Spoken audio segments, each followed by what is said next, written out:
Entonces, confírmenme los que tengan micrófono abierto, si es que están viendo la misma presentación que yo. Sí, profe. Valoración Sí, geriátrica. doctor, se ve. ¿Tenemos que esperar a alguien más o podemos partir? Partamos nomás. Ya, súper bien. Entonces, estas son dos sesiones, son súper cortitas para que se queden tranquilos. Y son con la idea de hacer una medicina un poco más integrativa. Y al final de la segunda clase hay como un ejemplo que va a tratar de juntar un poco las dos clases y una mirada más holística de la medicina. Son súper generales y en realidad van al callo. A mi parecer son bastante intuitivas, pero como no todo el mundo tiene el mismo nivel de intuición, es importante hacer un recalco de todo esto y un poco para sacarlos de la medicina tradicionalista que están acostumbrados a esto. Entonces, esta es la valoración geriátrica integral, que es como la forma que hay de evaluar a los adultos mayores. Entonces, ¿qué es la evaluación geriátrica integral? Perdón, vamos a ver en general en la primera sesión. Hay alguien que está con el micrófono prendido y me distrae. ¿Se lo pueden apagar y prenderlo solamente con las preguntas, por favor? Entonces, vamos a vamos a ver en esta primera sesión qué es la valoración geriátrica integral, que es un paciente geriátrico en el fondo, para que no sigan pensando que solamente por la edad, y los componentes que tiene la valoración geriátrica integral, que son esos cuatro que podemos ver ahí, y por último, rápidamente, lo que son los síndromes geriátricos. Es como un anexo de la valoración geriátrica integral, y después vamos a ver y vamos a tratar de entender por qué son tan importantes. Entonces, la valoración geriátrica integral es, como dice ahí, un proceso diagnóstico dinámico y estructurado que permite cuantificar los problemas, necesidades y capacidades de un anciano. ¿Por qué esto? Porque, como lo vamos a ver después en la siguiente clase, el anciano no es como se aprende en las guías clínicas, que es simplemente andar viendo las enfermedades súper pulidas, súper estructurada, súper limpia, sino que tienen toda una serie de condiciones, toda una serie de evidencias, que no es que no las tenga el resto de los pacientes o usuarios que tengamos enfrente, pero que en el adulto mayor y dependiendo de la carga de enfermedad de los adultos mayores se va viendo con mayor importancia. Entonces permite hacer una estrategia interdisciplinar de intervención del tratamiento y seguimiento, y yo creo que como ustedes como internos lo han podido ver, en su práctica diaria, la verdad que la pega del médico es la menor que tienen los pacientes. Al final, la mayor de la carga y la real atención se la llevan los otros personales de la salud. Y nosotros más o menos somos como los orquestantes de este tratamiento, somos los que hacemos las indicaciones, pero ellos son los que lo llevan a cabo.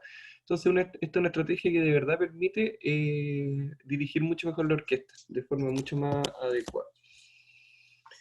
Entonces, que un paciente geriátrico, esto es súper variable. La estadística, para el censo, es cualquiera mayor de 65 años, la OMS sugiere mayor de 60.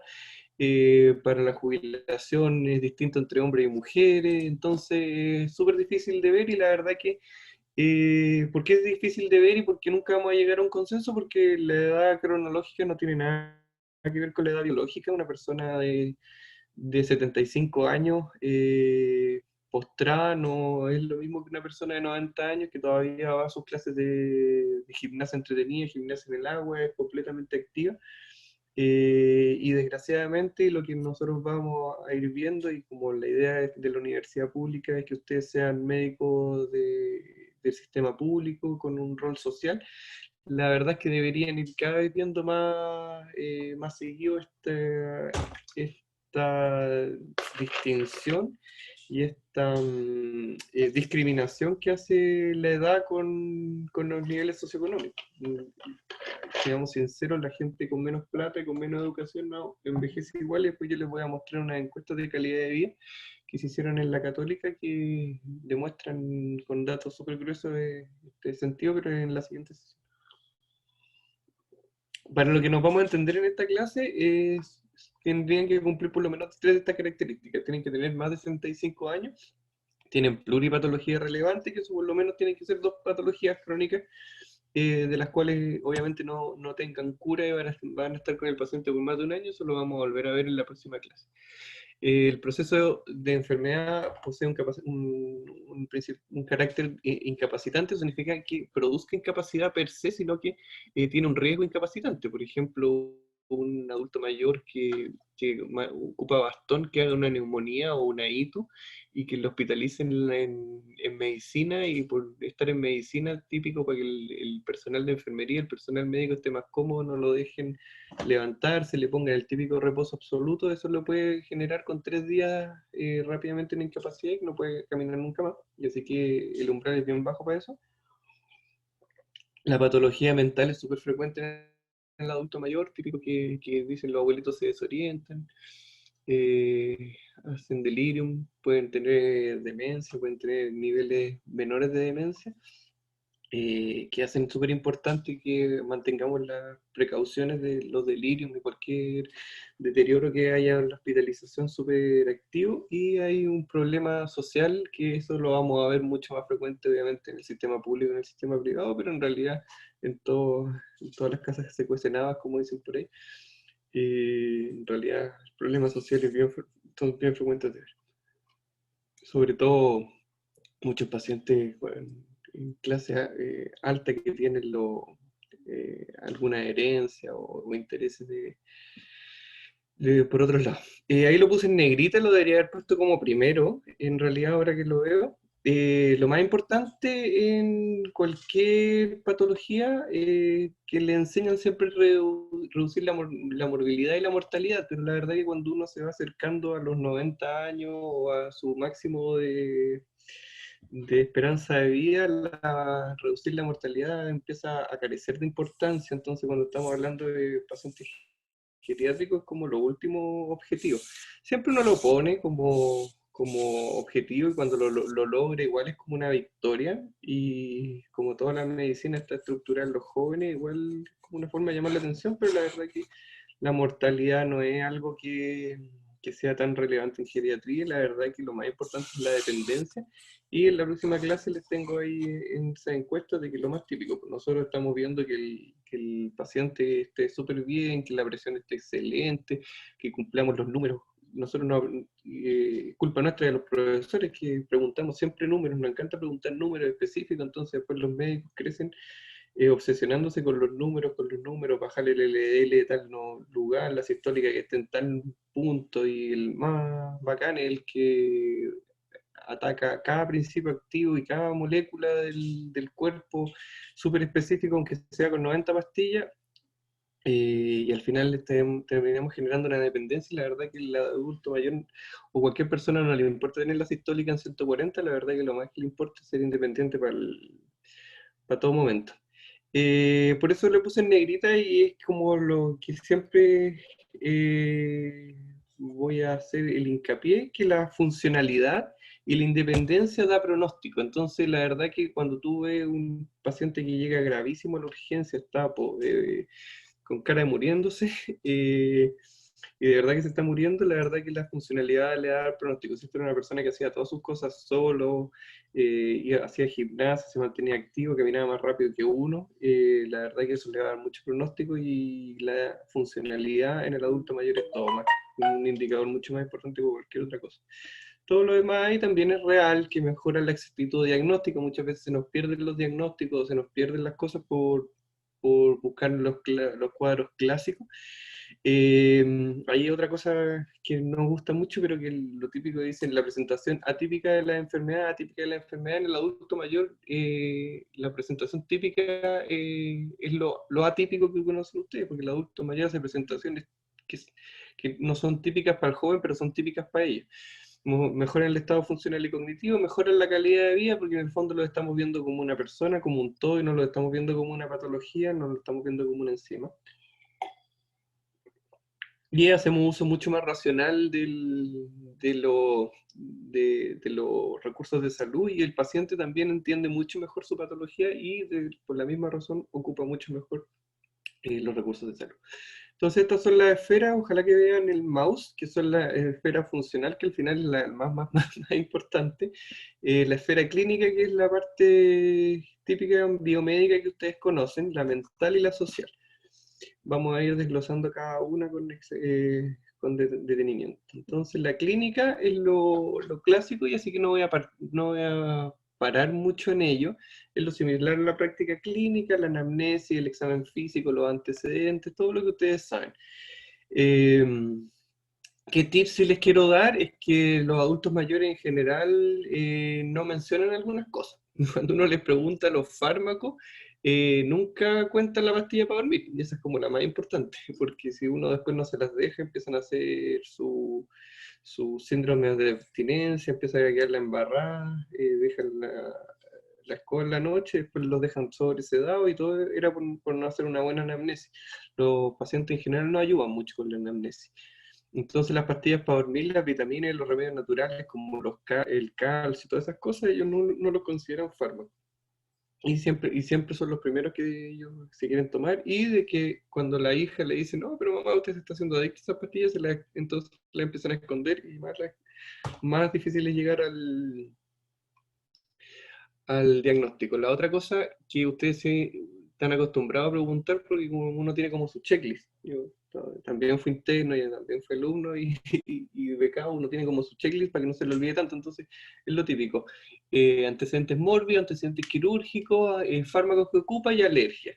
Y con eso no se queda. Y también hay que quedarse de repente cuando uno ya está manejando al paciente más crónicamente, en preguntarle siempre qué fármacos tiene indicado y no toma, y qué fármacos dejó de tomar y por qué razones, porque muchas veces uno no empieza a empecinarse a cumplir las guías clínicas y el paciente tiene que tomar metformina y podría haber hecho alguna reacción adversa severa a eso y se la volvemos a dejar, el paciente la puede conocer con otro nombre, por ejemplo, mi papá no conoce la metformina, conoce el gliflozin, y podemos terminar matando a alguien, en el caso más grave, o generándole una reacción adversa y que quede enojado con nosotros porque le dimos un medicamento que me hizo pésimo, el doctor es malo y nunca más lo vamos a ver. Y recordar de que las metas varían, la mayoría de los estudios clínicos no incluyen adultos mayores, y si lo incluyen, no lo incluyen frágiles o no lo incluyen dependientes, porque cuando uno hace un tratamiento, inventa un fármaco, lo primero que quiere hacer es ir a ganador, quiere que la pastilla funcione. Entonces, incluir estos pacientes que son, invocar al fracaso en los fármacos, en general no lo incluyen en los trabajos, entonces no tenemos muy buenos puntos de corte. Entonces, las presiones arteriales no son lo mismo en uno de 75 años, como les digo, que es independiente, a uno que está postrado con una patología terminal y esperando morir a fin de año. La parte funcional, entonces, como les dije, es la que más le voy a poner hincapié, porque la verdad que es la que más da pronóstico, se viene avanzada, instrumental y básica. Como es esperable, se van perdiendo en orden inverso, significa que primero uno va perdiendo la avanzada, después va perdiendo las instrumentales y después van las básicas.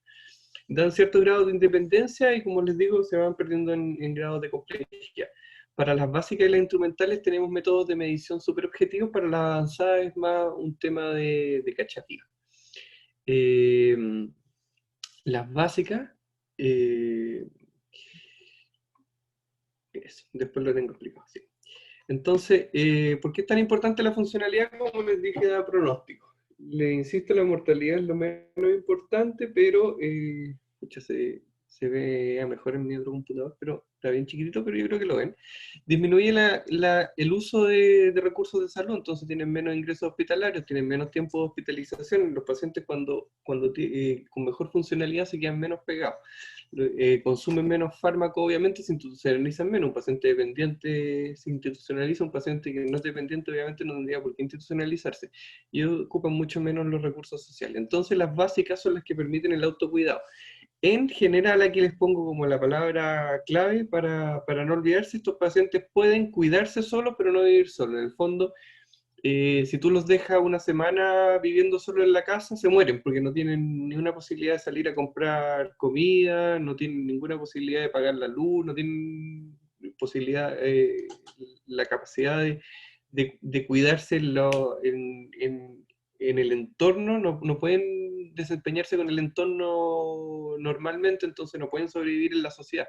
Pero no tienen por qué estar en supervisión constante. Eso es súper importante, especialmente para una patología que existe, que es el estrés del cuidador, que en el fondo un paciente que es, o perdón, un adulto mayor, una persona mayor que es independiente en las actividades básicas, por lo menos no tiene por qué estar siendo supervisado, tiene que estar siendo cuidado. Incluso puede vivir solo en la casa y alguien lo puede ir yendo a ver diariamente a la casa, no se les va, no va a aparecer muerto un día a otro, no se les va a quedar prendida el horno, el gas, no, ¿me entienden? Y la escala más típica que se ocupan, hay varias, el CATS, la Cruz Roja, pero lo que más se ocupa para ver esto es el Bartel en unidad hospitalizado.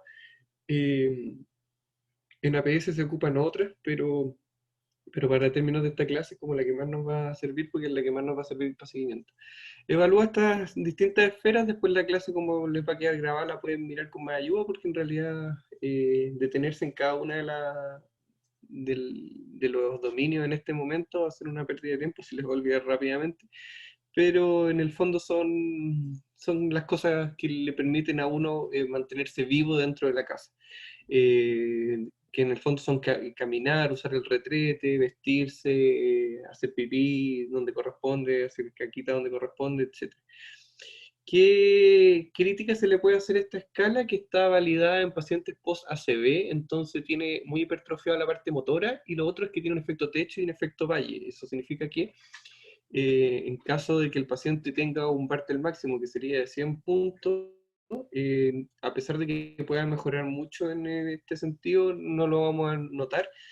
Y eso no es tan terrible, porque en realidad ahí empezamos a evaluar las instrumentales, pero lo que sí es terrible es que pacientes que tienen un mínimo, en el fondo cero, pero por ejemplo no se pueden deambular, pero antes estaban en coma en la cama y ahora pueden empezar a ejercitar con los brazos, le va a seguir dando cero. Y el paciente hizo una tremenda mejora. Un paciente que antes no podía ni siquiera acercarse a la cuchara, y ahora por lo menos puede ayudar, puede acercar la cara un poco, pero no logra marcar el máximo. Igual es un alivio súper grande para el cuidador y una mejora muy, muy grande para el paciente. Y la escala no lo mide, pero la verdad que es bien útil y sí da mucho pronóstico. La mayoría de los trabajos están hechos con esta escala, por eso es la que les muestro.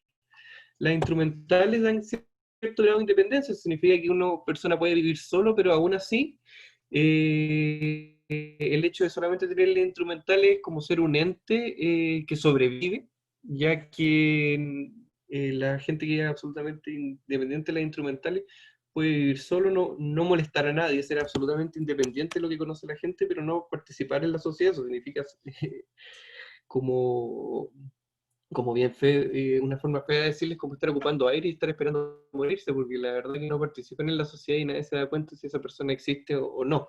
Por eso es súper importante mantener todos los niveles de independencia al máximo, pero para los outcomes clínicos y para el uso para lo que da pronóstico, para lo que da interés de salud pública, basta con las instrumentales. Ahora, para lo que significa calidad de vida y importancia y relevancia de la persona dentro de su vivencia como ser humano, en el fondo necesitamos mantener hasta la avanzada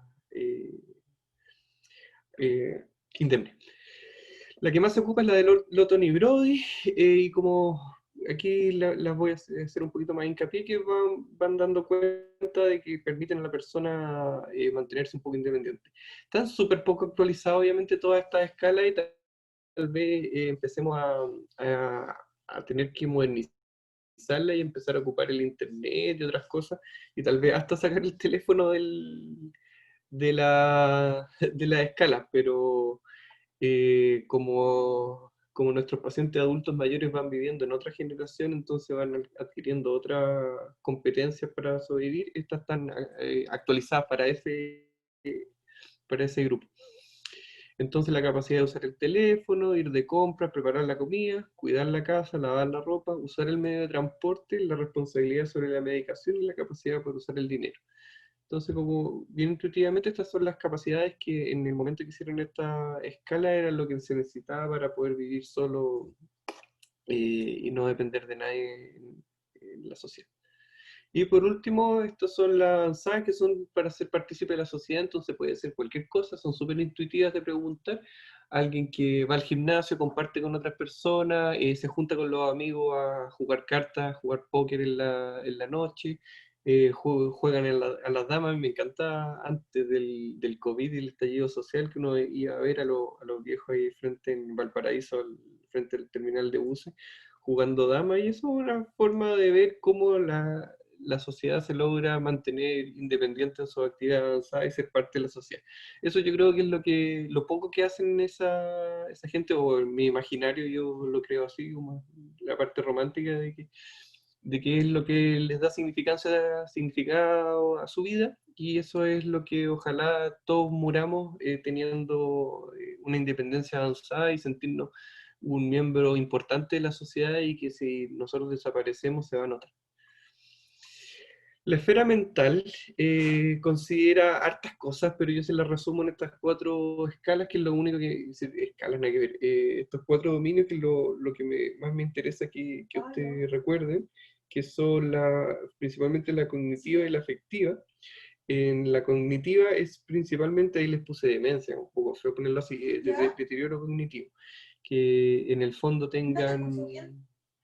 ¿No? Un poquito. Que en el fondo no es demencia, sino que más bien es deterioro cognitivo, que tengan cualquier queja de memoria que no tiene por qué conllevar una patología, que puede ser cualquier queja mental. Eso es súper importante porque la queja mental en la consulta diaria es un marcador, es una bandera roja rápida para ir a buscar deterioro cognitivo, sobre todo si es que es informado por otra persona más que por el mismo paciente. En general, las quejas cognitivas referidas por la misma persona tienen más que ver con la esfera afectiva. Y el hecho de haber hecho delirium previamente, si tuvieron delirium previamente, el factor de riesgo, como cualquier cosa en medicina, el hecho de haber presentado una patología antes, es el factor de riesgo más grande para la mayoría de las patologías de volverla a presentar. Entonces, si han presentado delirio antes, disparan al tiro la antena de que ese paciente tiene alto riesgo de hacer delirio. Y de la esfera afectiva, que lo más frecuente dentro de la patología del adulto mayor son la esfera de la ansiedad y la depresión. Para evaluar entonces una de las escalas, porque esta clase antes era como evaluación de la funcionalidad, les pongo tantas escalas y es como una forma práctica de que ustedes puedan evaluarla. Y lo que más se ocupa no es lo mejor, hay muchas escalas, hay unas mucho más fáciles de ocupar, pero lo que tiene está más repartido y lo que está en más conocimiento médico y tiene unos puntos de corte súper claros son el Mini Mental Score, que eso lo tenemos que ajustar por nivel cognitivo. La mayoría se aprende en el 24 y es como el número clave que les van a preguntar en todos lados, porque la mayoría de los lugares no lo ajustan por nivel cognitivo, pero el 24 es como un promedio de los que tienen educación básica. Si alguno de ustedes marca 25, 26, ya tendríamos que estar preocupados. Cualquier joven con, con estudios superiores no debería tener ningún error. ¿Para qué sirve? Es una buena me perdí tanto escribir la prueba. Es un buen screening para deterioro cognitivo. Lo único que no evalúa la memoria a largo plazo, solamente evalúa la memoria a corto plazo y la memoria de trabajo. Pero si es que está bajo los puntos de corte normales, es un examen sensitivo para deterioro cognitivo, no así específico. El test de reloj es súper sencillo de hacer, evalúa 4 puntos, que en el fondo es, a ver, que hagan bien el círculo, que pongan todos los números que tiene el reloj, que estén que estén los 4 cuadrantes bien puestos en los números, y por último que esté la hora bien puesta. La hora da lo mismo cualquier hora sea, pero en general se pide 10 para las 2 porque tienen que incluir 2 cuadrantes distintos en el reloj.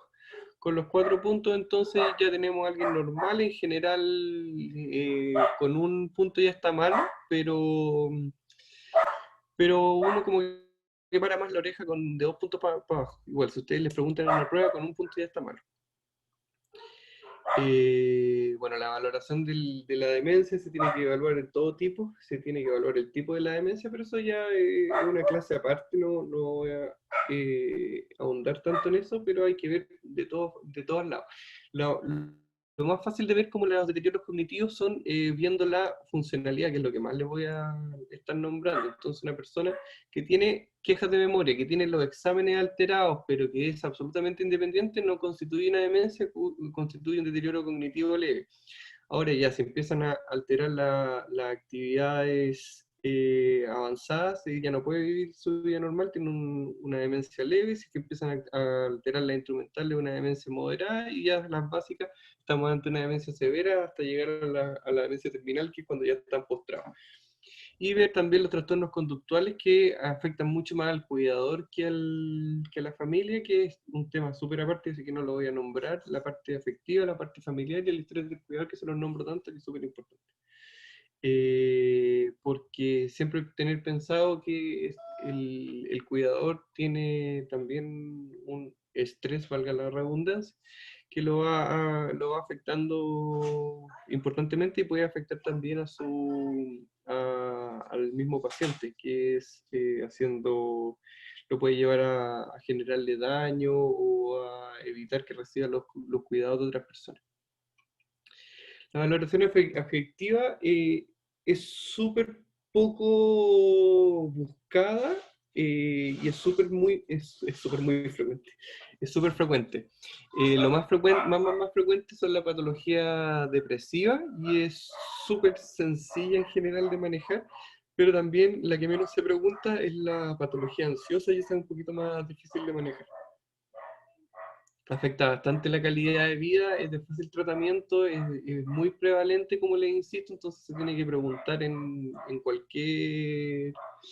cualquier consulta, es re fácil de verla, y en general, como les decía, los adultos mayores tienen presentaciones típicas que son atípicas para los jóvenes, entonces no solamente buscar la anedonia o astenia, sino que hay que empezar a buscar afectaciones de la calidad de vida, se empiezan a encerrar más, se empiezan a aislar, eso es lo más frecuente, o empiezan con problemas con quejas de patología que no existen. Entonces, típico las quejas de la memoria, etc. Para eso aquí les puse la escala de Jesabach, que a mí no me gusta porque es súper negativa, como que habla de como preguntas súper con connotación negativa, como está satisfecho en su vida, siente que su vida es vacía, se siente con frecuencia aburrido. Pero bueno, es como la escala más típica. Aquí les puse la de 15 puntos, pero la que es más fácil de usar y la que tiene la mejor sensibilidad, extrañamente, es la de 5 puntos. La buscan como GDS5 o Jesabach de 5 puntos, y con 2 puntos positivos de 5 tiene la mayor sensibilidad para detectar trastornos cognitivos. Entonces, recordar que la que tiene mayor sensibilidad para detectar, perdón, no cognitivos, afectivos, de depresión, es la de 5 ítems. La parte social es súper difícil, súper engorrosa, súper larga, pero al mismo tiempo es la que menos nos fijamos los médicos, desgraciadamente, como que en general le dejamos la tarea al asistente social.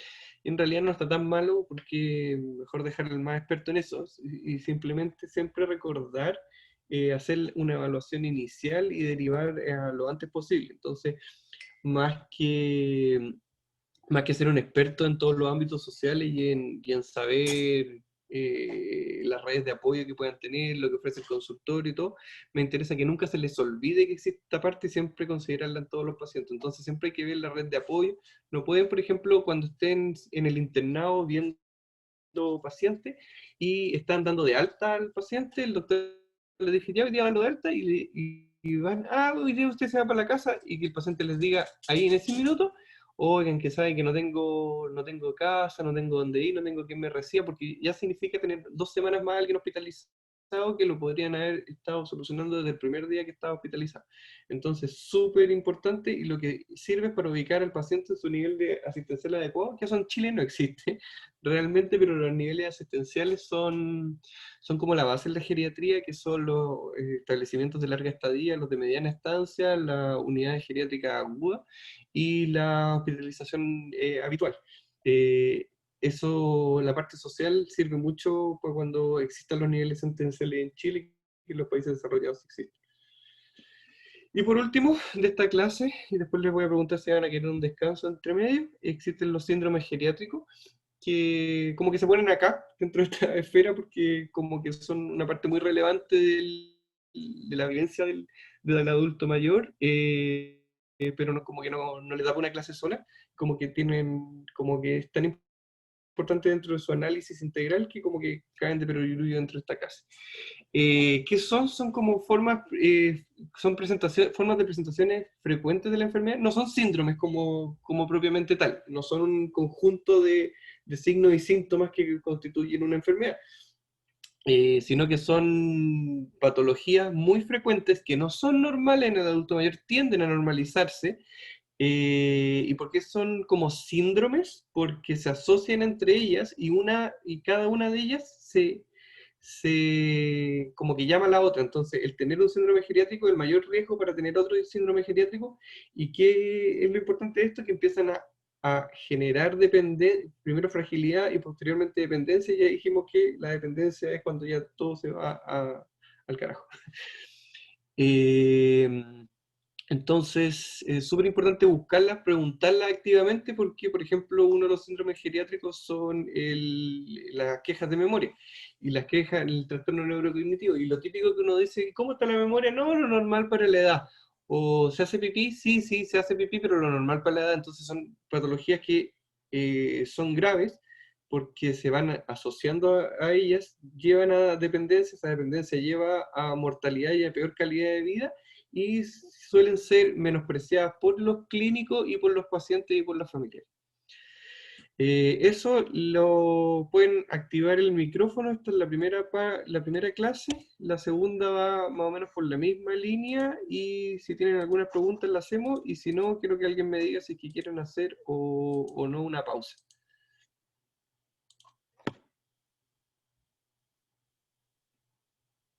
¿Lo escucho? ¿Me están escuchando o estoy hablando como una hora? Sí, hola, hola Doc. Tenía una pregunta con respecto a lo que usted hablaba de este fenómeno de Valle, de la escala de Bartel. ¿Hay alguna otra escala o algún apoyo que pueda servir para cuantificar, para que sea más sensible dentro de ese valle? Sí, no hay ninguna escala muy, muy validada.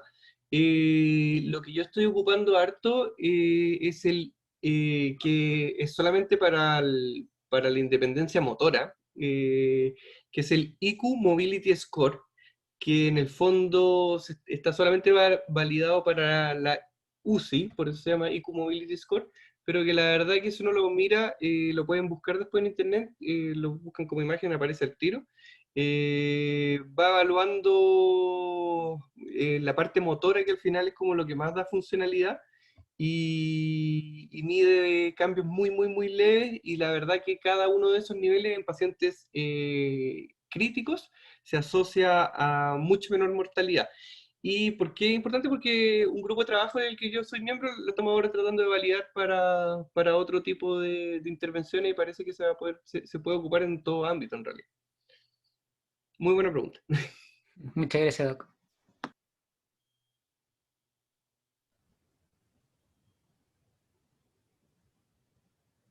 ¿Hay otra pregunta?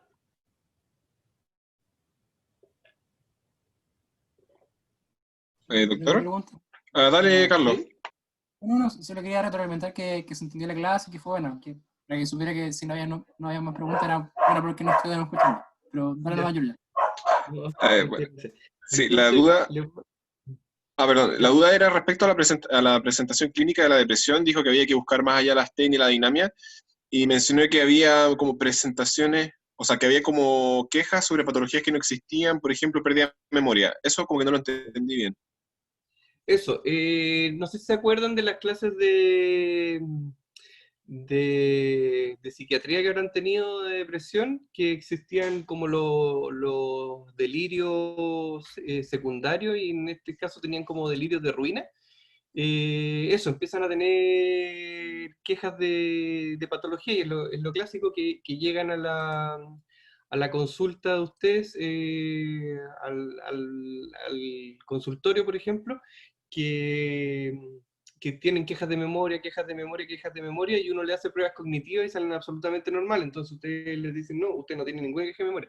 No, pero es que se me olvidan, y eso es un delirio de enfermedad que en el fondo ellos empiezan a inventarse dentro de su depresión que tienen olvidos patológicos que no los tienen finalmente, y eso en general es una depresión escondida. Ok, gracias. ¿Ahí quedó más Sí, claro? sí, ahí entendí, gracias. Súper. Yo quería hacer un Ya, si no hay más comentario, preguntas, Doc, ¿sí?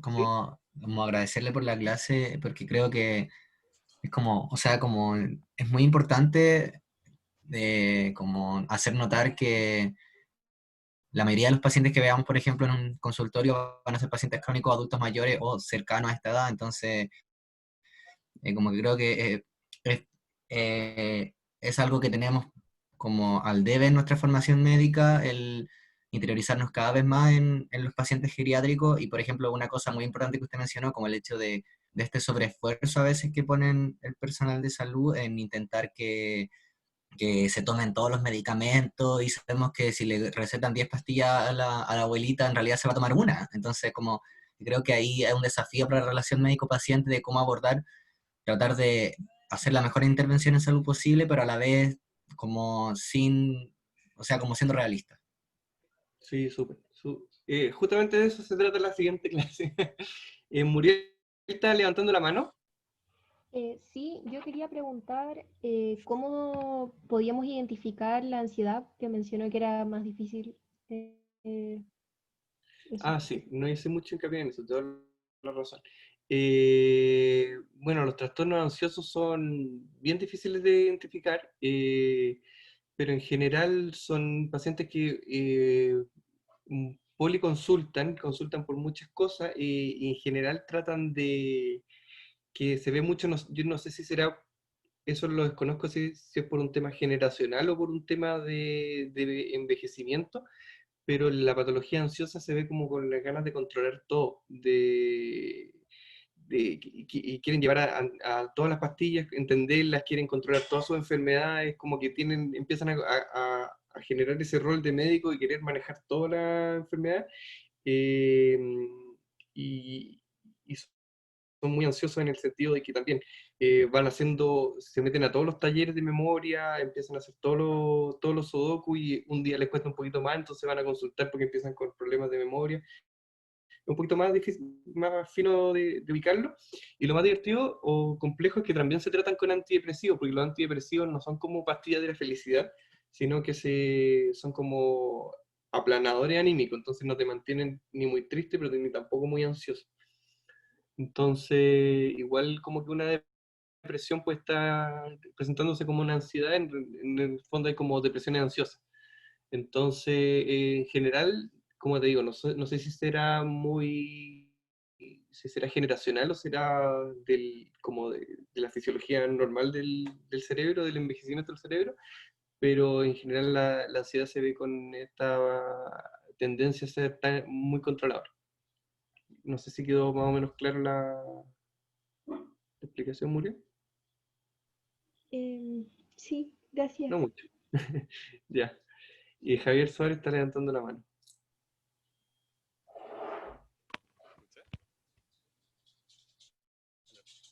No lo escucho. Si quieren me la escribe, porque no se escucha el micrófono. Consulta, Max. Oye, nada que te la hace. ¿Quieres un break? ¿Qué?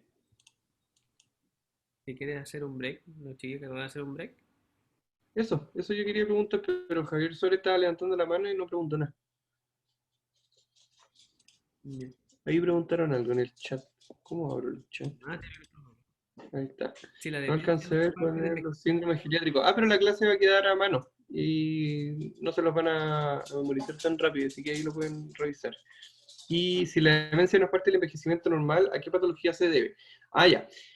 Eso es una súper buena pregunta. Sí, el Alzheimer es la principal causa. No existe la demencia senil. Yo, el que lo escuche verlo, se me va de la clase, no lo quiero ver nunca más. Nunca digan demencia senil, por favor. No existe como diagnóstico. El deterioro cognitivo, lo más frecuente es el Alzheimer. Después existe el deterioro vascular, que es bien frecuente y en general se mezcla con el Alzheimer, entonces existe también un síndrome de superposición. Y después, como tercera causa, existe la patología por cuerpos de Levy, que es una pregunta súper maldita porque lo han preguntado varias veces en el NeoCom, como cuál es la segunda causa degenerativa de demencia. La mayoría ponen vascular, y eso no está bien porque no es degenerativa. Entonces la degenerativa es el Alzheimer y después viene la de cuerpos de Levy. Y existen varias causas de demencia, pero eso si es que no han tenido una clase de demencia, la van a tener eventualmente durante su formación. Yo sí que, porque yo me podría poner a hablar 3 horas de demencia y no me callan nunca más. Tú Pero tienes esa eso... clase al final del ramo. ¿Ah? Tú tienes esa clase al final del ramo. Te lo Sí, informo. de eso, además. Lo estaba poniendo a prueba. Yes. Ya. ¿Quieren tener un descanso antes de la próxima sesión o empezamos la sesión al tiro?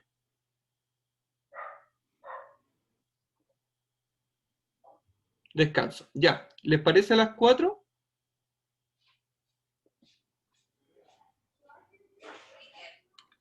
Ya, a las 4 empezamos la siguiente sesión, lo espero. Esperamos un minuto más para ver si llega alguien más. Y partimos.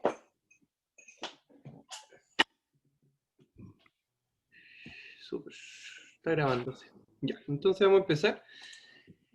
Ya, si la clase pasada era intuitiva, esta la verdad que es bien, bien intuitiva.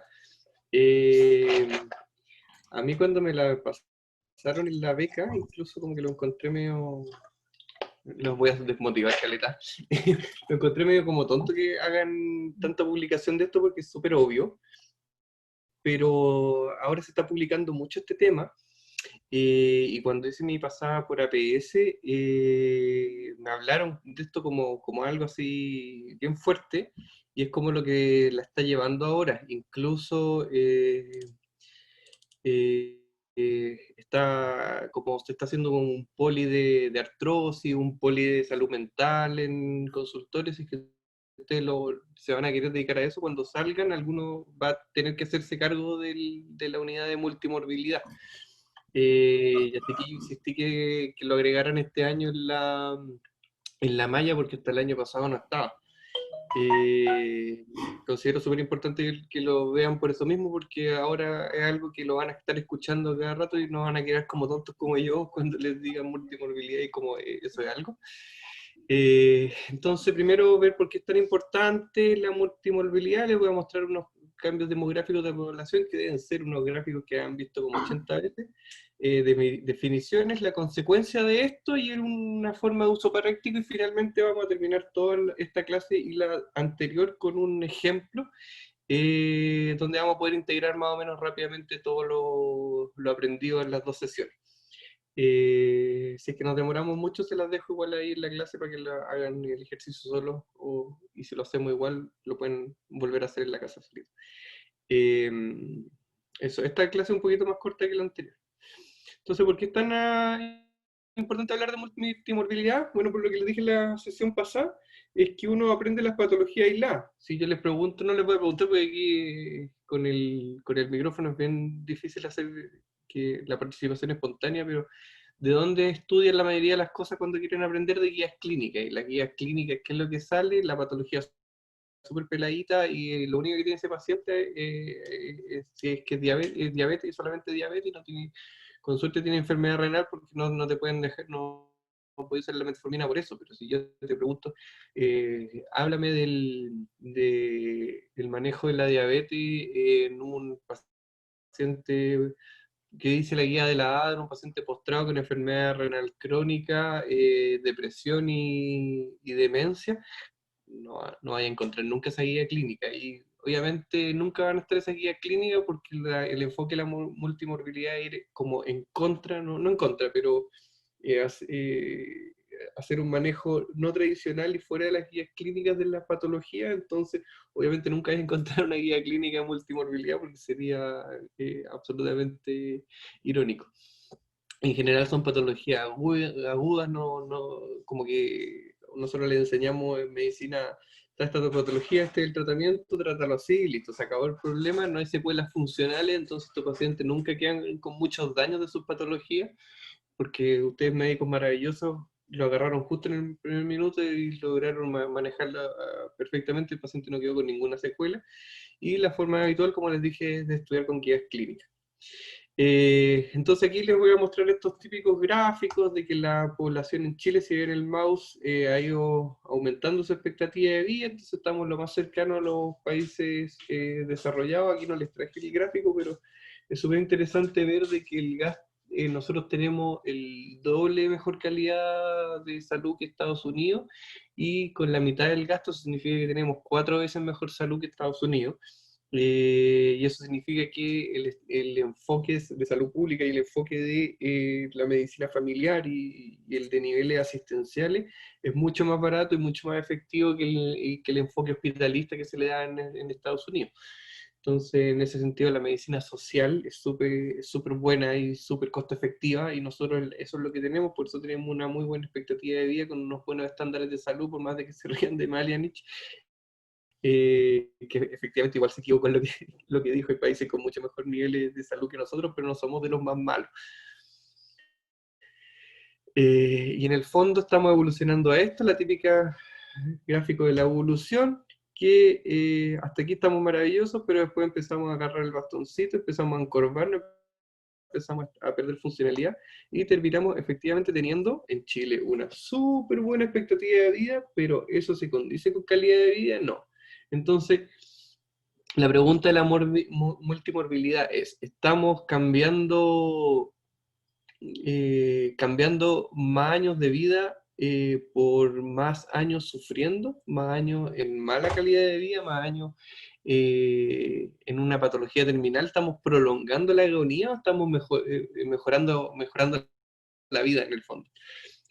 Y parece que en Chile, con la desigualdad en la clase social alta, claro, estamos ganando más vida, pero en los pacientes que nosotros vamos a ver, por lo menos cuando estemos aprendiendo, y en todos los que nos dediquemos a la salud pública, lo que estamos haciendo es prolongar la agonía y manteniendo gente sufriendo por más tiempo en vez de mejorar los estándares de salud.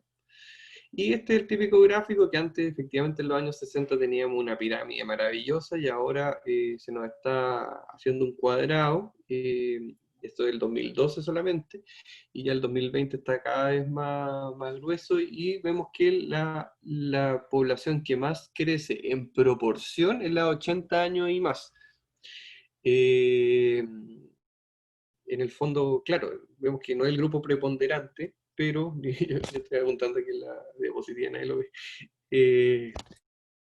No es el grupo más preponderante, no es el grupo más grande, pero si lo vemos en porcentaje, ha crecido millones de veces en comparación a los otros grupos, entonces cada vez nos vamos a ir envejeciendo más. Entonces, como les digo, tenemos que mantener esa calidad de vida, porque si no mantenemos la calidad de vida, lo único que hacemos es que nuestra agonía, nuestro sufrimiento sea más largo. Entonces, la definición de multimorbilidad, que es lo que tienen que aprender, que es súper leso, es la presencia de más de dos igual afecciones de largo plazo, significa de más de un año, que no se pueden curar. Y que es más fácil que ver hipertensión y diabetes. La mayoría de nuestros pacientes que vemos, por lo menos hospitalizados, no así la mayoría de la gente, porque la mayoría de la gente está sana, pero la mayoría de los que vemos en el sistema de salud hospitalizados, que ocupan los sistemas de salud, están en multimorbilidad. Entonces, por eso yo lo encontré medio tonto tener un polisólogo de eso, porque siento que el médico que va a ver eso va a tener que verlo todo. Entonces son patologías que se pueden controlar mediante medicamentos o tratamiento. Y en el fondo más del 50% de las personas mayores se encuentran en esta condición. ¿Por qué nosotros siempre sentimos que somos más? Porque nosotros tenemos el sesgo de que recibimos a todos los pacientes enfermos. Entonces nosotros juramos que toda la población está enferma, y en realidad la mayoría de la población está sana, la mayoría de la población es independiente, y la mayoría de la población no ve nunca un médico hasta que le tenga que ser certificado de función. Y esto obviamente va aumentando con la edad.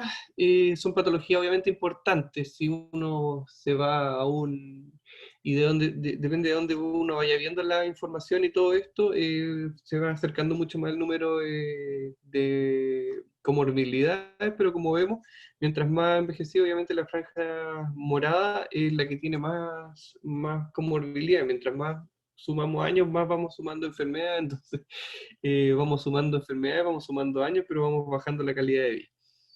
La idea es que no me pase eso, pues entonces con un buen manejo, un médico integral que se dedique al multimorbilidad, ojalá que pueda mantener a estos pacientes con una excelente calidad de vida hasta el final de su vida.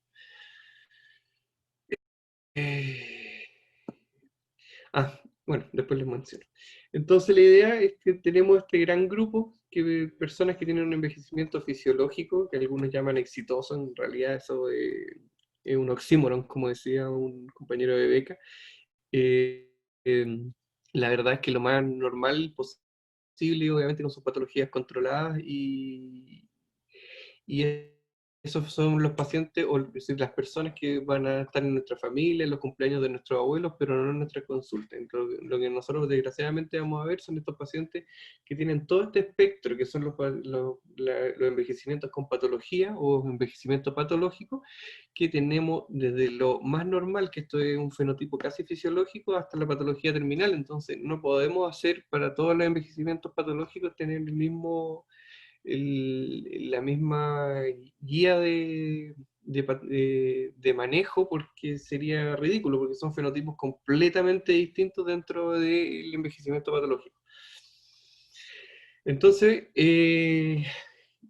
hagámoslo práctico. No podemos meter al 50% de las personas mayores a un policlínico. Entonces, ¿a quiénes vamos a darle este enfoque? En personas... y esto podría ser una pregunta de prueba, tenganlo súper en claro, porque cuando a ustedes les toque ser jefe de unidad, jefe de este policlínico, o jefe de algún sector en la consulta, todos los que saben de general de zona, o de médico rural, les van a pedir, pues, ¿a quiénes vamos a meter este policlínico? Entonces, estos son lo que está como recomendado. Como le digo, esto es algo súper moderno, se empezó a mencionar desde el 2012, y la verdad que reales publicaciones están desde el 2016.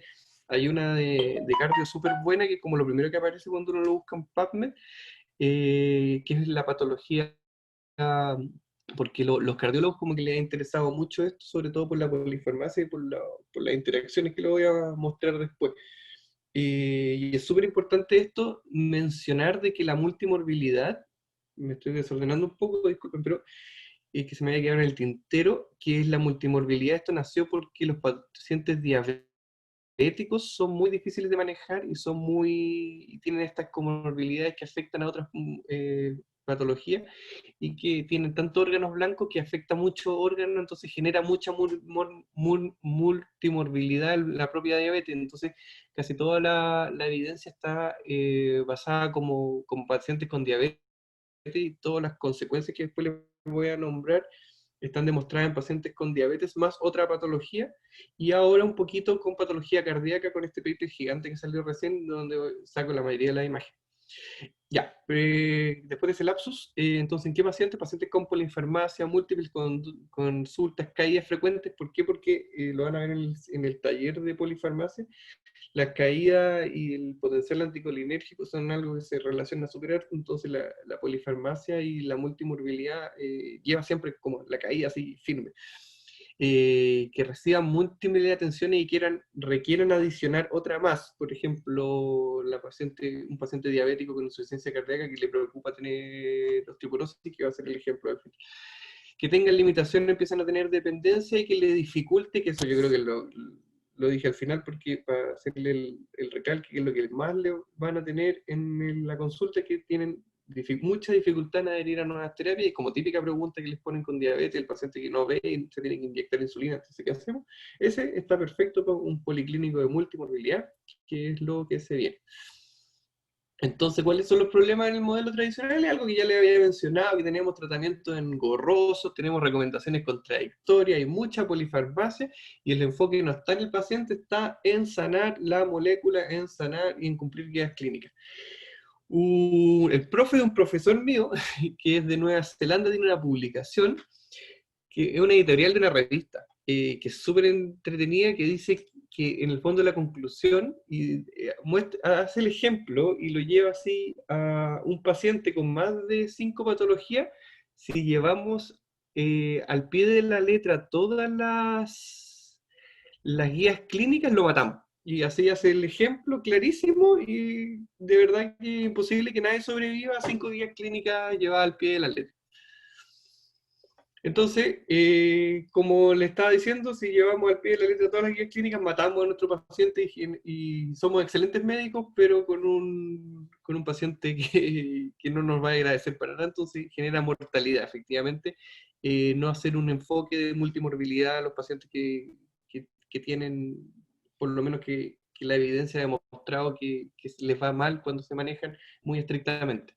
Generan más dependencia, generan más institucionalización. ¿Y esto por qué es? Porque es un paciente que le vamos generando con la polifarmacia carga anticolinérgica, eso afecta la mente, tiene menor capacidad de llevar todo el tratamiento que nosotros le estamos dando. Entonces, le estamos dando mucho tratamiento, le estamos quitando la capacidad de llevar a cabo este tratamiento. Entonces lo generamos dependencia, y eso que termina en que si no tiene una hija, porque desgraciadamente en Chile es un país machista, entonces el mundo es súper machista, entonces las mujeres crían, entonces si viene puro hombres, no tienen nadie que lo cuide, entonces van a llegar y lo van a meter en una institución. Usan mucho más recursos de salud porque no se la pueden con el tratamiento que le están dando. No sé si saben, un 30% de las consultas en servicios de urgencia en Estados Unidos son por reacciones adversas de medicamentos. Entonces los médicos no estamos haciéndole mucho bien a la sociedad y a nuestros usuarios. En el fondo estamos generando una estafa piramidal, que estamos dando un tratamiento que hace que ellos nos vengan a consultar más. Entonces hacemos un círculo vicioso en que nunca nos vamos a quedar sin pacientes porque nos lo autogeneramos. Y por esto mismo tienen mayor cantidad y severidad de los efectos adversos del tratamiento. Incluso algunos son tan severos porque los mismos tratamientos que estamos dando esconden los síntomas de otros tratamientos, como el beta bloqueo, que esconden los síntomas de la hipoglicemia. Entonces, cuando llegan a nuestra consulta, están mucho más graves. Y me encanta. Este es como la diapositiva con la que quiero que se queden del tratamiento, que es justamente este paper que les dije que se publicó hace poquito de multimorbilidad, bueno, no sé tampoco, hace 2 años, y que es un paciente que tiene estas 3 patologías cardíacas, y que estas patologías cardíacas vienen con las líneas negras, van en los tratamientos que vienen asociados, y todas las líneas amarillas que ven son asociaciones entre las enfermedades y entre los fármacos. Entonces, como ven, ya, la fibrilación auricular, que el doctor Solís le debe encantar, le lleva a la warfarina. La warfarina nos lleva eventualmente al sangrado. El sangrado nos lleva a la anemia, a la caída. Las caídas nos llevan a mayor dependencia. Bueno, aquí tienen toda la majamama de cosas y se pueden entretener una semana entera viendo todas las interacciones y todas las complicaciones, y todo esto es por ver 3 patologías cardíacas junto con las guías clínicas, empezar a dejarle todas las cosas. Y por estas 3 que están con el borde en negro, generamos todas estas otras patologías solamente por el tratamiento. Entonces, claro, si queremos analizarlo punto a punto, esto nos vamos a demorar harto. Pueden buscar ahí para los que les interese harto el tema, lo pueden buscar la referencia, y sale ahí súper explicado esto. Pero en el fondo es una forma de graficarle todas las interacciones y toda la patología que generamos simplemente por tratar patologías. Entonces, al final, en el manejo como integral que se le da al final de esta presentación, la idea es eso, de que hacer partícipe al paciente, y finalmente una negociación de decirle qué patología prefiere tener, la que tiene o la que le voy a generar. Y en ese sentido, entonces tenemos estos tres settings de pacientes que en el YEST es donde nosotros, es lo que en general en medicina les enseñamos, pacientes que tienen una buena expectativa de vida, que no tienen comorbilidades, que tienen presentaciones típicas de las enfermedades, donde hay que cumplir la guía clínica al pie de la letra y donde hay que contestar la alternativa y el paciente es lo mismo que la alternativa que le va a salir en la prueba. Por el otro lado, lo que nunca les enseñamos, y me imagino que la doctora Baghetti lo va a meter en su seminario, que es pacientes que ya están en patología terminal y que en realidad no se van a ver beneficiados del tratamiento. Por ejemplo, si les vamos a dar tratamiento de osteoporosis, no sé si ustedes saben que, por ejemplo, el tratamiento de osteoporosis se demora por lo menos 6 meses en hacer efecto y la verdad es que 1 año y medio en verle los reales beneficios. Entonces, si alguien tiene una expectativa de vida menor a 1 año, ¿por qué vamos a dejarle ese tratamiento? Imagínense ahora con la aspirina, con la torvastatina, que son tratamientos que se ven los efectos a 5 años, mucho más incluso.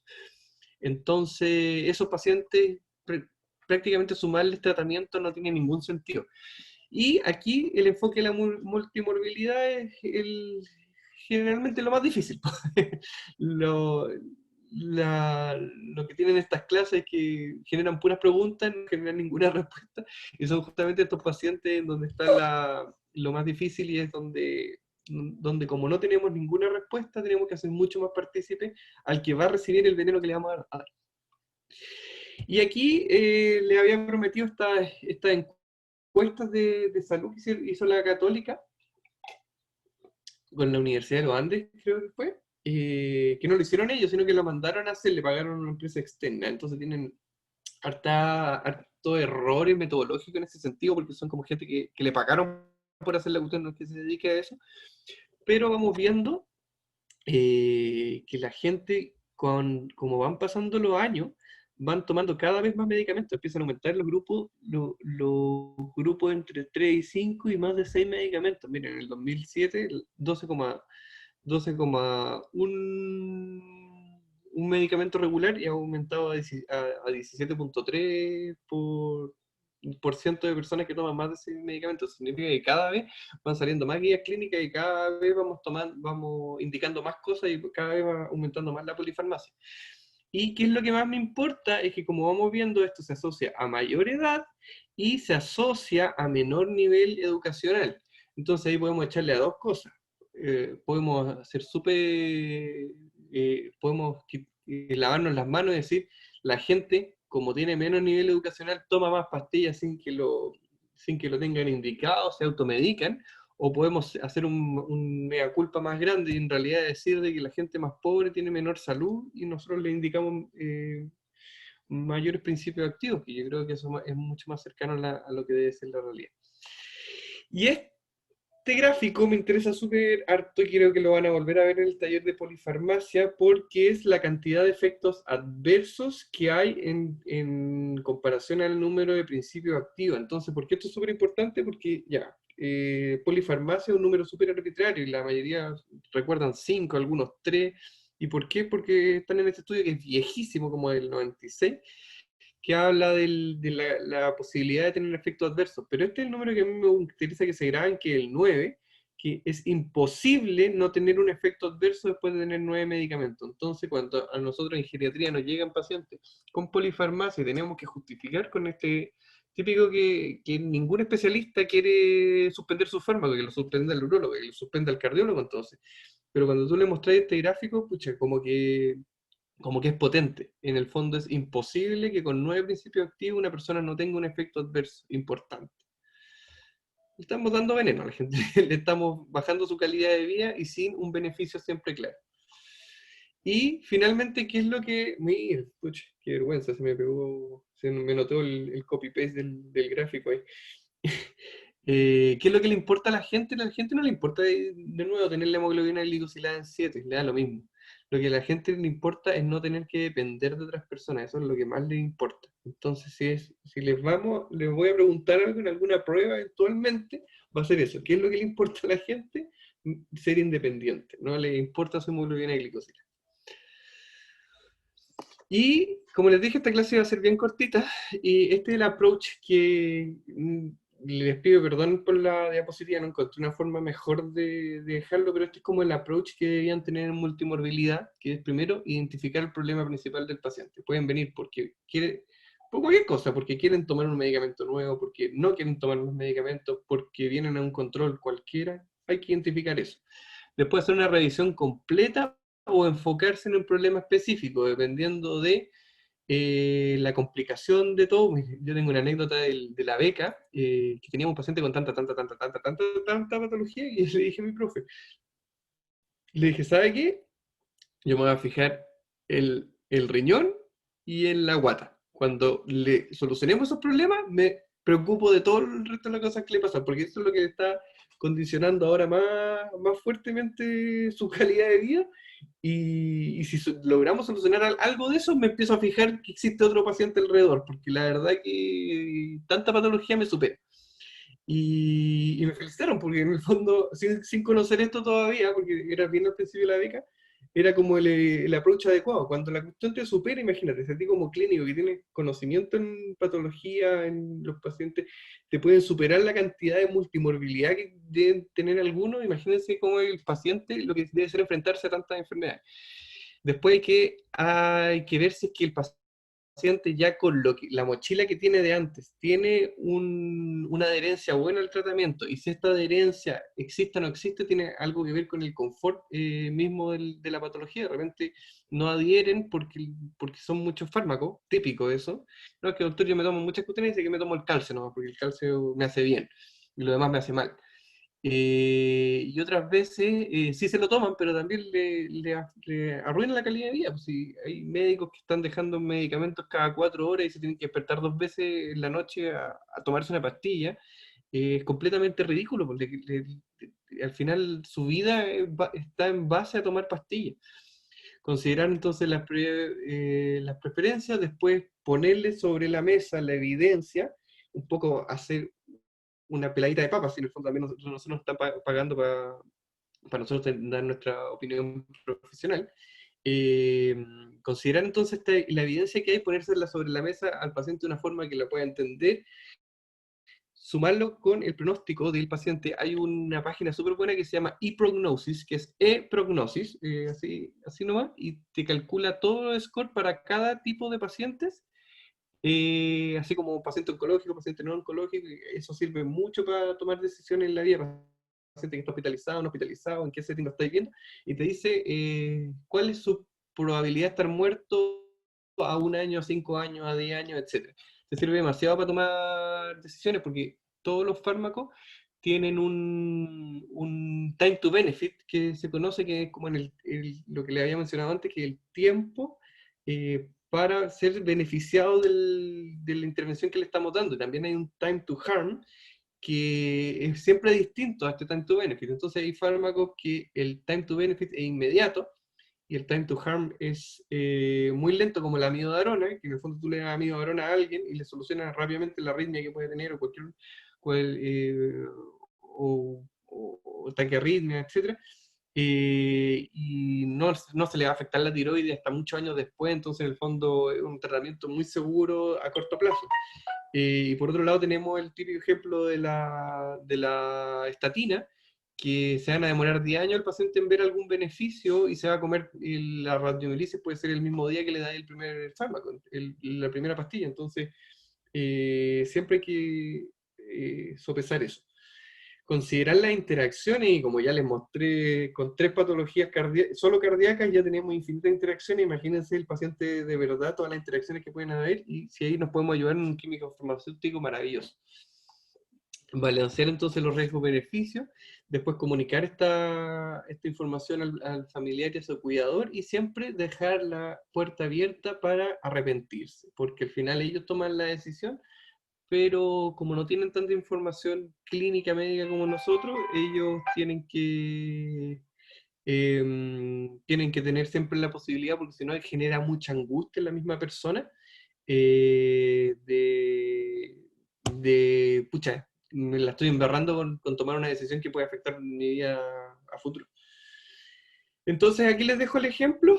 Yo creo que nos demoramos un poquito y así que la podemos ver al tiro.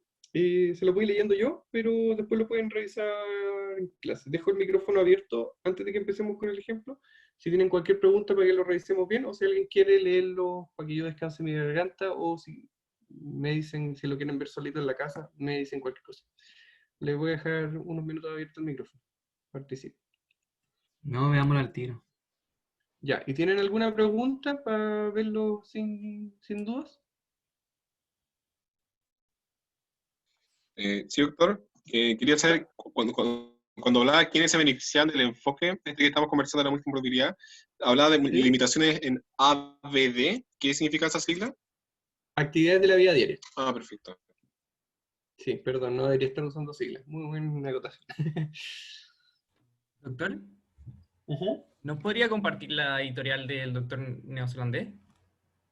No tengo la editorial, pero sí, de aquí al final del curso les tengo el paper. Ya, gracias. No, yo creo que está súper bacán el tema y creo que sería bacán cuando lo viésemos de nuevo al final con usted, sí, porque tenemos una clase después más tarde, ¿no? Sí, al final del curso tienen las últimas 2 clases conmigo. Y sería bacán como, o sea, yo creo que hay muchas cosas importantes que ver de esto, pero creo que es bacán, o sea, al final del curso vamos a tener como más como background para atacar de vuelta, o sea, creo que Sí, podríamos ver de nuevo y después. sí, obvio, después en el internado nos vamos a seguir viendo y todo, si la educación médica nunca se termina. Gracias. Ya, entonces vamos a ver el ejemplo, que es súper cortito. Esto no lo inventé yo, está publicado en la revista de la Age Aging, que es de donde mismo saqué este algoritmo de recomendación, y es un caso de la vida real. Que es una adulta mayor de 62 años. Algunos de los fármacos no son tan habituales acá porque obviamente es un paciente gringo. Una adulta mayor de 72 años que vive en una senior suite, que son más o menos parecidas a las senior suite de acá, que son casas donde viven adultos mayores, pero que no reciben ningún tipo de cuidado, no tienen TENS, no tienen nada, simplemente viven muchos adultos mayores ahí. Y así que todo lo que requieren de ayuda de actividades de la vida diaria, se la tienen que dar cuidadores externos o familiares. Y en el caso de esta paciente, requiere ayuda de las actividades instrumentales de la vida diaria, que acuérdense que son las de cocinarse, las que te permiten como vivir solo sin supervisión. Entonces esta señora puede pasar un día sola sin que nadie la vea, a grandes rasgos, pero si tú la dejas una semana sola, se muere de hambre y se le queda no se toma sus pastillas y termina con complicaciones. Que es como la típica de la señora que la trae la vecina porque empezó a sentir olores extraños y cosas así, y llegó muerta a la urgencia. Camina lento, con dificultad, usa andador, y los síndromes geriátricos identificados así a primera, porque después vamos identificando más, son que tienen un síndrome de caída frecuente. Súper importante, no les mencioné en la otra clase, el síndrome de caídas no solamente incluye las caídas, sino que también el miedo a caer, que eso de repente es más peligroso que la misma caída. Y ella viene porque está súper preocupada. Deme un segundo. Perdón. Ya. Está súper preocupada por saber si tiene osteoporosis. Entonces, en el algoritmo que les puse aquí, identificar el problema principal de la paciente, entonces aquí es súper fácil porque hay que enfocarse en un problema específico, porque ese es el problema que tiene la paciente. ¿Por qué el miedo puede ser más peligroso que la caída misma? Porque, primero, el 90% de las caídas, o el 80%, entre el 80 y el 90%, no me memoricé bien el número, ocurre dentro de la casa. Entonces la gente que tiene miedo a caer dejan de salir porque creen que la gente se cae más en la calle. Entonces, como empiezan a salir menos, se empiezan a entrenar mucho menos de las extremidades inferiores porque caminan menos, empiezan a hacer menos ejercicio, aumentan su riesgo de caer y están en un lugar donde tienen más riesgo de caer. Entonces se les duplica y se les cuadruplica el riesgo de caer infinitas veces, y se le empieza a asociar a otros síndromes geriátricos como el aislamiento social. No es un síndrome geriátrico por sí solo, pero empiezan a tener menos entrenamiento mental, empiezan a tener mayor deterioro cognitivo. Entonces el miedo a caer es casi tanto o más peligroso que la misma caída. Ya, entonces la paciente está preocupada por saber si tiene osteoporosis. Problemas del paciente, que en el fondo el enfoque que estamos haciendo de multimorbilidad, ya tiene todas estas enfermedades. Tiene un EPOC, que tiene un BEF1 de 60%, tiene un tabaquismo activo, tiene una ACV lacunar, tiene una enfermedad arterial oclusiva, tiene una hernia hiatal, tiene depresión mayor, con intento de suicidio. En el ejemplo mismo nos decían si era reciente o hace mucho tiempo, pero tenía un tratamiento antidepresivo por lo mismo. Tiene un DCL, que es un deterioro cognitivo leve, que por una pregunta de uno de sus compañeros pueden recordar que es cuando tienes quejas, tienes deterioro de memoria clínicamente significativo. Eso significa que se ven en los exámenes de screening que nosotros hacemos, pero que no está afectando la calidad de vida. Significa que la paciente puede hacer, la memoria no le afecta su vida habitual. Y una hiperlipidemia. Y por eso mismo está con bromuro, albuterol, escitalopram, esomeprazol, clopidogrel, simvastatina y un multivitamínico que incluye calcio. El mini mental score es de 22 puntos bajo 30, significa que es compatible con su deterioro cognitivo leve. Entonces, ¿hay adherencia al tratamiento y confort? Ella refiere efectivamente que tiene dificultad en tomarse todos los medicamentos y su cuidador nota que hay veces que ha faltado a los controles médicos. El médico después, y aquí les puse como todas las herramientas que ocupamos para hacernos una buena aproximación. Entonces le pedí el pastillero y ella te dice que sí, efectivamente a final de mes siempre le sobran pastillas, el pastillero no entiende por qué. Y cuando uno le dice, pucha, no se está tomando, como que la confronta a uno y le dice, oiga, ¿sabe que no se está tomando usted los medicamentos porque le están sobrando? Le dice, sí, pues, doctor, es que me dan muchos medicamentos, estoy chata, porque tanto remedio, tanta cuestión. Entonces me tomo el puro calcio, que es la típica. Entonces, efectivamente, no hay buena adherencia. ¿Y por qué no hay buena adherencia? Porque no hay un confort. La paciente no es parte de su tratamiento, sino que le han estado diciendo lo que tiene que hacer.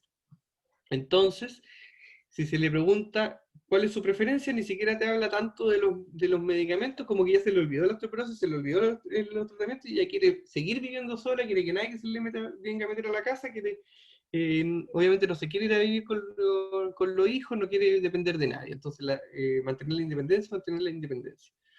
Este caso no lo inventé yo, es un caso de la vida real y da la casualidad que representa todo lo que yo le fui mencionando como durante la clase.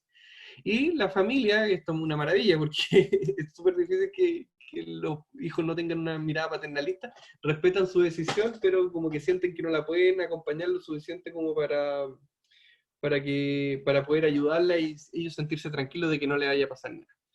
Y ahora vamos con la evidencia. Este no lo tienen por qué conocer, pero el FRAX es un índice que se hace cuando uno le hace la densitometría ósea, que calcula con los resultados de la densitometría, más el paciente, más toda su condición, el riesgo de tener una fractura mayor y una fractura de cadera a 10 años. Y en ella es súper alta, 12% de tener una fractura importante y un 4% de fractura de cadera con la mortalidad que tiene la fractura de cadera y el deterioro funcional es súper importante.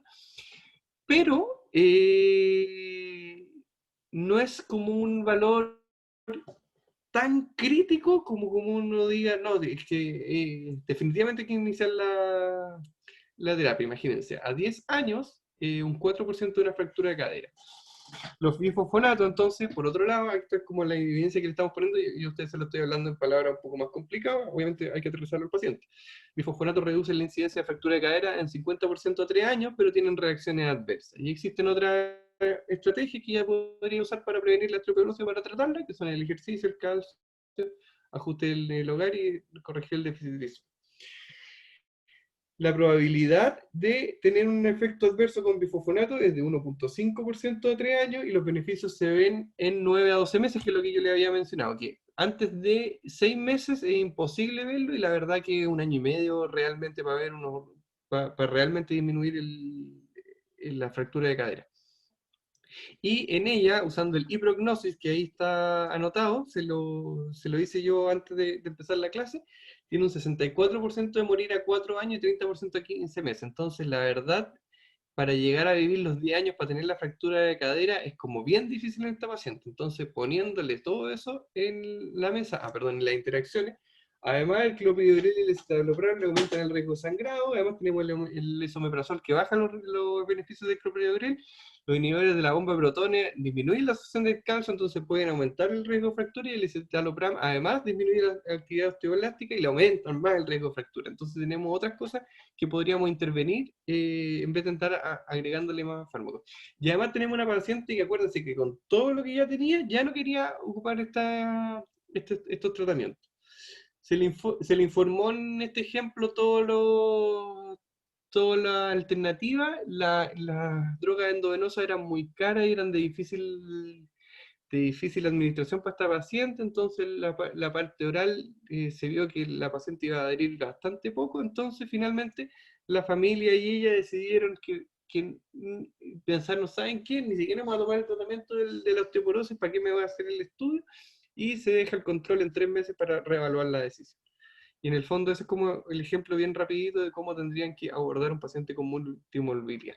Le insisto, la multimorbilidad está más estudiada en pacientes con diabetes o con patología, y ahora más último con patología cardíaca, para lo otro no está tan mencionado, pero como está tan en boga y tan moderno, es como una forma tan integral de ver la medicina, en APS se está poniendo muy de moda, y muchos de ustedes van a terminar a cargo de un policlínico de la unidad de multimorbilidad seguramente futuro, si es que las directrices del gobierno siguen como van. Eso. Muchas gracias por su atención y por su participación, estuvo excelente. Les dejo el espacio abierto a preguntas, y si no, en cualquier momento me van a poder preguntar, tienen mi mail a disposición y me pueden ubicar en cualquier momento.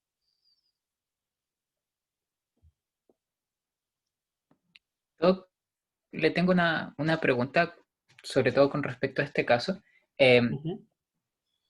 Ya, porque sí, por lo que nos enseñan toda la carrera es como terrorífico desde el punto de vista clínico, guías y cosas, no dejar a la paciente con medicamentos, con nada. Pero lo bueno es que aquí la familia, y tanto ella como la familia están de acuerdo con la decisión y se va a reevaluar, entonces bien en ese sentido. Pero en un caso en que, por ejemplo, la paciente toma esta decisión y nosotros adherimos con ella, y bien, pero la familia está en contra de ello y llega a pasar algo, ¿cómo, ya viéndolo de punto de vista médico-legal y cosas así, cómo uno aborda esta situación? Mira, en este caso no es tan difícil porque la paciente no tiene una demencia, tiene un deterioro cognitivo leve, eso significa que ella puede tomar cualquier decisión. Aquí entramos en un tema súper interesante porque a ustedes en la consulta muchas veces les van a venir a pedir un certificado médico de sanidad mental para hacer trámites. Eso es ilegal. Toda persona, porque eso es discriminación arbitraria y por la ley Zamudio uno no le pueden discriminar por cosas arbitrarias, y la edad es una discriminación arbitraria. Yo por ser viejo no tengo por qué tener la mente mala. Entonces, nadie me puede exigir un documento que lo certifique, a menos que yo haya demostrado por alguna acción de que no soy competente. Y esta paciente tiene un deterioro cognitivo leve, puede tomar decisiones. Si ella tuviera una demencia, ahí está más complicado, y la familia es la que tiene que tomar la decisión por ella, porque ya no es competente para tomar decisiones por sí sola. En algunos casos, pero ahí explicarle qué caso a un abogado. En este caso la paciente tiene todo el derecho y se deja en la ficha anotado de que hay discordancia entre la familia y la paciente, pero la paciente está en plena capacidad de tomar decisiones, y así que la familia no tiene nada que opinar. Cosa contraria si tuviera una demencia avanzada. Eso, creo que contesta tu pregunta. Y ahí creo que estaba viendo que alguien escribió algo en el chat. Muchas gracias. Me puse a revisar y prognosis y se ve bastante bueno. Y luego decir que uno no es de... ya. Tiene la posibilidad de leer en español, no tiene favorito. Ya. ¿Alguna otra pregunta?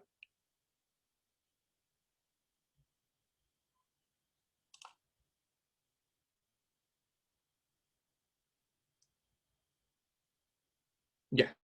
Si no hay más preguntas, entonces... Yo tengo una pregunta.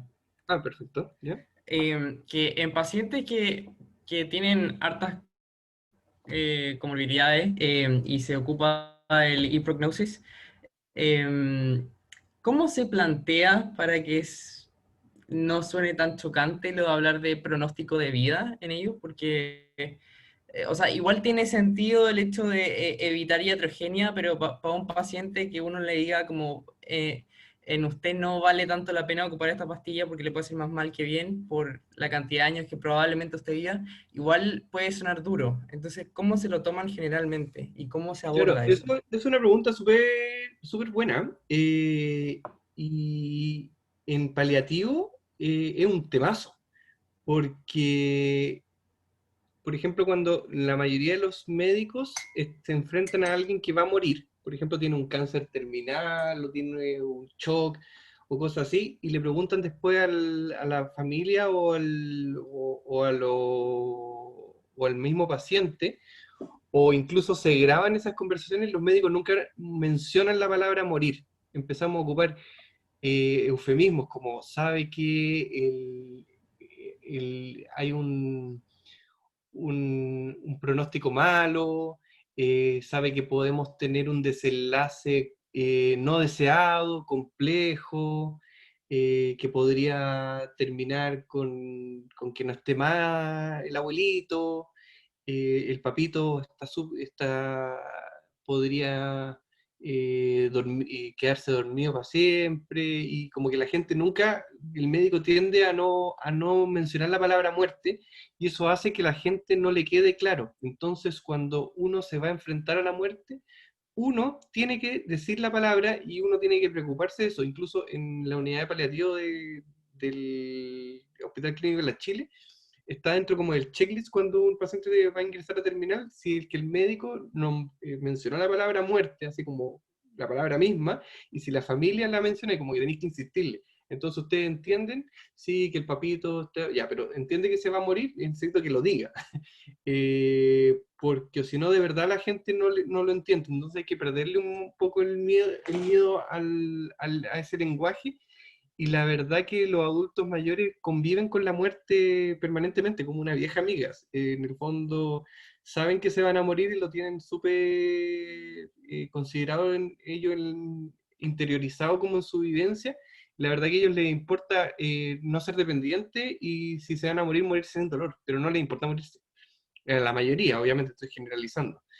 Y obviamente, cuando no hemos tenido que ver enfrentado a esto, que yo lo he visto mucho enfrentado con el anticoagulante, se les dice de la siguiente forma: se les dice que el anticoagulante tiene un efecto benéfico a 5 años, por ponerte un ejemplo, y que es muy difícil que él vaya a ver un beneficio de esto, y siendo que los efectos adversos van a aparecer muy pronto. Entonces nosotros creemos por estadística que él con este medicamento va a tener más efectos adversos que beneficios, y con eso la gente entiende súper bien, no se molesta ni nada de eso. Ya, muchas gracias.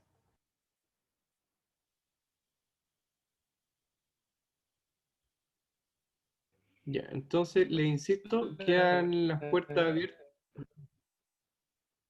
¿Hay alguien con mala señal que está haciendo una pregunta? No, soy yo. Tengo mala señal. Ah, ya. Oye, sí, mira, Eso. Les dejo que mi puerta abierta, me pueden hacer cualquier pregunta, si se les ocurre después, pueden revisando la clase, porque hay varias escalas que no la acoté en profundidad, y ahí ustedes las van a poder leer con más paciencia. Cualquier pregunta que se les ocurra me la hacen llegar al mail o con el doctor Solís en todos los canales que se pueda. Y les agradezco mucho la atención, me sentí muy cómodo haciéndoles clase. Que estén muy bien. Gracias, doctor. Gracias, doctor. Gracias. Gracias, Doc.